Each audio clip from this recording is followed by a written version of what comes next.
Sana matuwa naman ito si Ma'am Clara.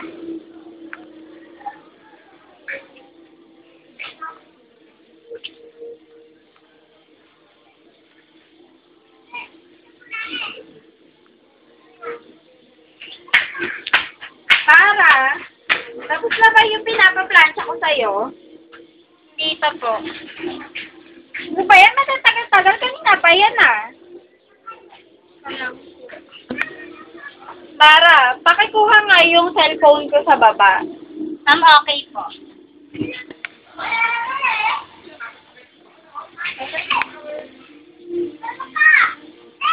Kahit kailan talaga tanga yung marang niya.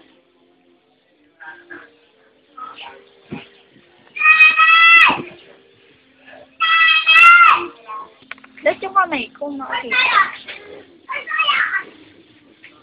Halis lang ako bago dumating si Mara. Tignan lang natin. Ang hirap talaga magsampay. Nakita mo yung sampay mo. Okay. Parang nag-aamoy sunog. Parang nag-aamoy sunog. Teka lang. Pinaplansya ko.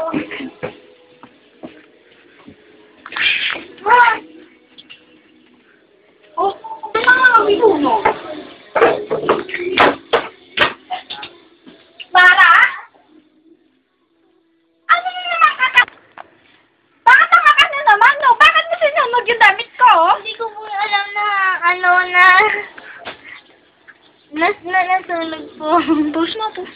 Alam ko po, bago po ako umalis, pinatay ko po muna ang plancha. Pasensya na po. Tona? Ano yan? Biglang mabubuksan ulit? Ano yan? May multo ba dito? Pati ang tagal-tagal mo, pinapakuha ko lang yung cellphone ko sa'yo.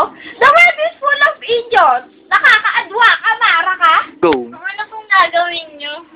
Tingnan mo ginawa mo dito. Mas mahal pa to sa buhay mo. Hindi mo ba alam yun?